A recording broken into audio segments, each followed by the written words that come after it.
Welcome to my Chosen guide for set 4.5. This set mechanic has had a lot of changes throughout the past months, and the way we use it has been pretty solved by now. So in this guide, I will go over how the mechanic works, the general strategy of how to use Chosens, and then I'll go in depth on how we use Chosens differently on every single stage. When you find a Chosen unit, it is instantly 2-starred, and it has some bonus stats. Pause the video to see the stats of every single champion.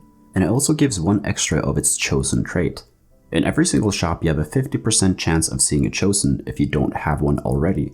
Every new shop where you don't have a Chosen, you get 5% higher chance of seeing a Chosen in the next shop. This counts for both when you are refreshing the shop and for natural shops you get every turn. Now with every stage, you're also guaranteed to see 3 Chosens if you did not start the stage with the Chosen. Stage 1 and 2 counts as the same stage, but stage 3, 4, 5, and so on count as their own stages. So if you sell your Chosen at Krugs, you're guaranteed to see at least 3 Chosens from 3-1 to Wolves. So if you did not see a Chosen on 3-1, 3-2, or 3-3, you're guaranteed to see a Chosen on 3-5, 3-6, and Wolves. There's also one more stage where you're guaranteed to see a Chosen on, and that is stage 2-2. If you have not seen a Chosen on 1-3, 1-4, or 2-1, you're 100% going to see a Chosen on 2-2. First, let's go over how to use the Chosens, and then I will go more in depth on how to use them on every single stage after that. The way you need to think about Chosens is that it's literally just a 2-star unit with some bonus stats. If you buy one, you can always sell it later, and you never have to commit to something just because you bought a specific Chosen. A lot of players think that if you pick up Divine Nasus, they have to run a Divine comp late game. This is simply not the case. A Chosen Nasus is just like a 2-star Nasus. Once you don't need 2-star Nasus anymore, you just sell it, and the same goes for Chosens as well.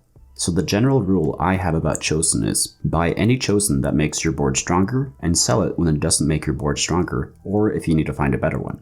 There are also 2 different types of Chosens. You have endgame Chosens that you will keep for the rest of the game, and then you have transition Chosens. These are units you buy literally just to make your board stronger for a set period of time, and you will end up selling this Chosen to find a better one late game.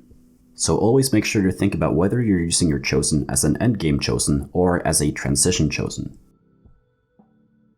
Whenever you're picking up a Chosen during stage 1 and 2, you are most of the time only using it until either level 6 or 7, depending on how strong the rest of your board is. In other words, you're just looking for a transition Chosen here. There are a few exceptions, as you can pick up for example a Dragon Soul Tristana or a Duelist Yasuo and reroll to make them 3-star. In that case, you already have your endgame Chosen. In general though, during the early game, frontline Chosens are stronger than backline Chosens. This is because there's very little backline access at this stage, so most fights are front to back, meaning that your backline units are the last ones to die in most cases. During stage 1 and 2, you're going to be using a 1-cost Chosen in the majority of your games. This is due to the Chosen odds. As you can see at level 3, you can only see 1-cost Chosens, and at level 4, you only have a 20% chance of seeing a 2-cost Chosen. At level 5, you have great odds at a 2-cost Chosen, but you will rarely go to level 5 in the early game without a Chosen, as you're most likely lost streaking at that point. I have made a tier list of all the 1-cost Chosens that I will link in the description as well. In general, I will always pick up S, A, and B tier Chosens. It is almost never worth it to greed for a better one unless you don't have any items or other units to build around that Chosen. For example, if I already have a 2-star Maokai and Tahm Kench, I will skip any Vanguard Chosens as it doesn't really fit my team at all. Same if I only have AP items, I'm less inclined to pick up a Tristana Chosen. I almost never pick up D tier Chosens, and I only pick up C tier Chosens if it fits my board well and I have items for it. So there are some strategies you can use to abuse the guaranteed Chosen system. If you're looking for 3-cost units, say you need a Katarina or Darius for 3 Fortune, or a Shyvana for Brawler or Dragon Soul. In that case, it is common to pre-level to 4 on 1-4. This also allows you to get 2-cost Chosens, although you are not likely to see one. Similarly, if you didn't get a good Chosen, but you're still somewhat strong, pre-leveling to 5 on 2-3 will give you great odds at a 2-cost Chosen, and you also have a chance of hitting a 3-cost Chosen there. Another strategy is, if you already have a strong early game board, is to pick up a Chosen just to win streak with it. As soon as you lose your streak, sell the Chosen to look for a better one. This is a good strategy as you're often leveling when win streaking, so you're getting good odds after selling, but you still want to keep your Chosen if it's relevant for your current board. A good example of this strategy is if you're running a 3 cultist board and you have a random duelist Fiora in there to push a win streak. That chosen is not relevant to your board, so selling it when you lose is ideal. In the early game, I will say that it's generally not worth greeting for a chosen at all, as you're always selling it at some point later in the game. And if you want to learn more about how to play the early game, check out my guide where I go in depth on the subject. On stage 3, you most likely already have a chosen, and you will keep it throughout stage 3 unless you're weak, and you need to roll at level 6 on 3 too. If you already know if you will be rolling at level 6, I will often sell my chosen at Krugs to make sure I can see as many chosens as possible when I'm rolling. When rolling at level 6, you can only see 2 and 3 cost chosens. Most of the time, you are still only looking for a transition chosen here. But there are some exceptions like chosen Kennen, Sivir, Akali, Nico, and Kindred that can stay until the endgame depending on what comp you're going for. Here is a tier list of the best 3 and 2 cost chosens to pick up when rolling at level 6. This tier list is assuming that you will be using all of these as transition chosens, that you have at least one good item for the chosen, and that you are able to complete the chosen synergy. So for example, Fabled Nautilus is really good if you have another Fabled in, but sucks if you don't.